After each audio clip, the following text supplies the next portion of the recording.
efficient MIF, where we take a field reverse configuration and then compress it to high temperatures to thermonuclear conditions. Some of the key benefits here that are unique among fusion,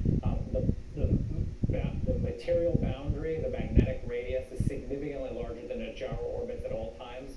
So we have complete vacuum boundaries, so no plasma material interface during the high temperature compression. Diverter is a different story, we'll get to that.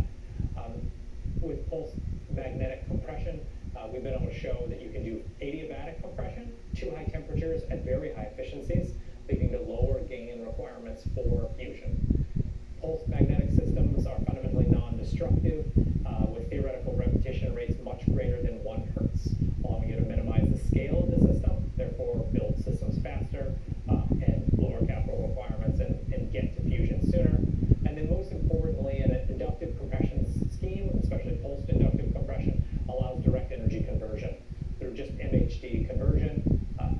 We've been able to show that you can, in fact, do this through a compression and expansion cycle that extracts particle energy directly. However, some of the key challenges, while direct energy recovery allows you to use alternate fuels, those have increased ion temperature requirements and equilibration requirements, both of which need to be satisfied. We've showed confinement now well over 5 keV temperatures, and that our scaling, even dating back to the large S experiment program, holds. However, we have to continue to demonstrate that beyond 10 keV and higher. That remains to be done. First wall design, fundamental to these system designs is the limit of the first wall.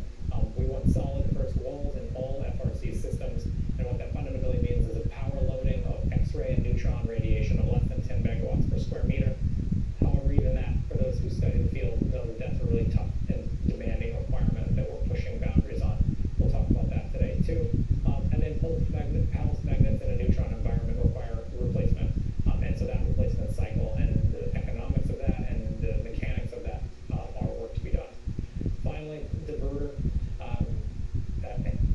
At the exit of one of these pulse cycles that we'll talk about, the remaining plasma does expand, translate into a diverter, in which case we actually need to cool it, expand it, and deal with it. So like all fusion diverters, tokamak or otherwise, and MFE and MIF and MTF systems, the material science challenges, the magnetic design is actually a large challenge.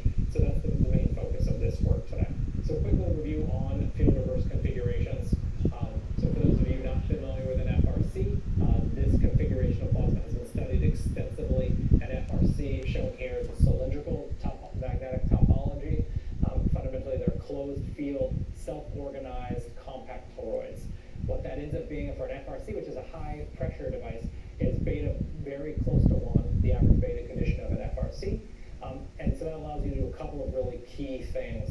One, at any time from an external magnetic field measurement, you know the internal plasma pressure, and you can know the internal plasma profile. It's pretty critical. FRC profiles, unlike most fusion plasmas, are uniform or close to uniform, and have been studied extensively.